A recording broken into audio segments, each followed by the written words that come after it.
Hi there, my name is Brooklyn. I decided to do my research project on the generation gap that exists in America. This is a very interesting subject for me, and I was so excited to research it and learn more about it because I realized that I have so many different people in my life that are different ages. Naturally, with my grandparents and my parents, teachers, co-workers, and even the generations younger than me, there are quite a different set of values, as well as perspectives and opinions just based on when people were born, where they were born, and it influences how they think, and in turn sometimes can cause clashes between generations. And I just find it very interesting that we all live in the same America, but just because of the time that we were born, sometimes we just have very, very, very different people with different opinions in America as well. I just wanted to understand a little bit more about what are the reasons behind these things, and how it can help me better understand the people around me in order to be a better person. And so to begin, I would just like to talk a little bit about the history behind generation gaps. So from my research, I found that the term kind of started around the 1960s when the baby boomer population was growing up, and the generation before it, called the silent generation, was really concerned with the baby boomer population because they were pretty radical in their views and their actions, and it was just a very progressive time period. To explain a little bit about the generations, the different generations we have, the silent generation is the people that were born about 1928 to 1945, which is followed by the baby boomer population, which is 1946 to 1964, and followed by that is the Generation X, which is 1965 to 1980. After that is the Millennials, which is 1981 to 1995. And the generation after that is pretty much the generation now, which is about 1995 to 2012, and it's called Generation Z. So I always grew up thinking that I was a millennial, but actually I'm part of Generation Z because I guess I'm young. But anyways, this was found by the Student Research Foundation, and it was part of my research. There is some differences in the years there, just depending on where you look, but that is just a generalization. Anyways, so I would just like to begin by saying that I'll be going over 3 different topics, which is going to be the relationships between generation gaps, the technological differences, and the cultural differences. And I will briefly go over those just from data that I gathered. I conducted a series of interviews from people from different generations, baby boomer, Generation X, and millennials, and Generation Z. So from that, I was able to kind of apply some of the knowledge that I gained from my research to real life. And so to begin, to talk about the relationship differences, it was interesting to see the outcomes of the questions that I asked when I asked if people from these different generations thought that there would be problems foreseen in the workplace due to generation gaps. And it was interesting to see because my data concluded that it was kind of split like 50-50. The older generations, baby boomers and Generation X, thought that there wouldn't really be problems in the workplace. And I was thinking maybe this is because they're older and they might have superior positions in the workplace, because as compared to the younger generations like the millennials and Generation Z, they thought that for sure there could be some problems in the workplace or clashes, just because how one person views and treats other people, or what they think is respectful and normal, might not be respectful and appropriate to another person just because of their views and how they were raised. Some people treat people differently, and it's not that they have bad intentions, but sometimes it just comes out that way and is viewed that way by other people. And so there's definitely some differing opinions there from the interviews that I conducted. And it's interesting to see how people also can clash in their opinions and their relationships due to where they get their information on social issues. And this will kind of lead into technology, but just to kind of remind you that many of the youth nowadays get their information from social media and from unreliable sources on the internet, as compared to older generations who typically are more guarded and reserved on where they get their information. These people might just watch one news channel like Fox News, and they would have biased information. And so that's just one of the problems that we face today in society, is that we can't really rely on the information that we get. And we just can't believe all that we have that is given to us.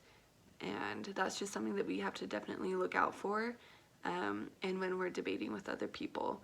And this was just, definitely a little eye-widening to me to realize that, oh, my grandpa, he probably just watches one news channel, and me, I have a whole plethora of different outlets on my phone, just in my hand, for different social issues.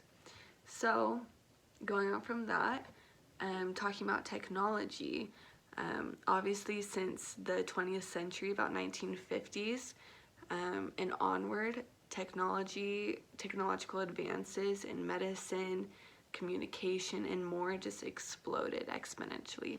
And that was hard for the baby boomer generation to adapt to and get used to, with all of the commitments that they had with their family and their work and job and school or whatever it is.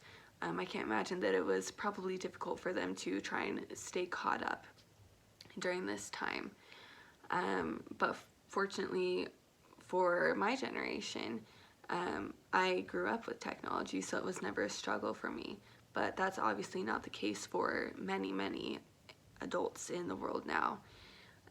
I did conduct a survey on how many hours a day were spent on the internet or computers. This is anything from computers to phones to kind of like advanced technology in general. And I got that the baby boomer population spent an hour or less a day. And of course, this is just from my data that I gathered, and that the Generation X had more, about 7 to 8 hours a day. Millennials, 8 to 10 hours a day. And then Generation Z went back down to about 8 hours a day. And this is interesting but not surprising. But with Millennials and Generation X, the people that are of a working age often have jobs that require them to be on the computer and use advanced technology. And this is something very interesting that definitely was not the case for the baby boomers, who didn't really have the opportunity to work from home or work remotely. And so this is something new that we will probably be seeing the next generations, is just spending all of your day on the computer and using the internet and technology, which really isn't a bad thing as long as we keep it monitored. One thing that I wanted to share was a quote from the Pew Research Center by somebody named Vogels. It says, previous Pew Research Center surveys have found that the oldest adults face some unique barriers to adopting new technologies, from a lack of confidence in using new technologies to physical challenges manipulating various devices. And so not always is it that baby boomers don't want to use technology, it's just that they don't have the confidence to. They're comfortable and content where they are, and that's not a bad thing. One of my funnier questions that I asked my interviewees was if they thought that older people were boring.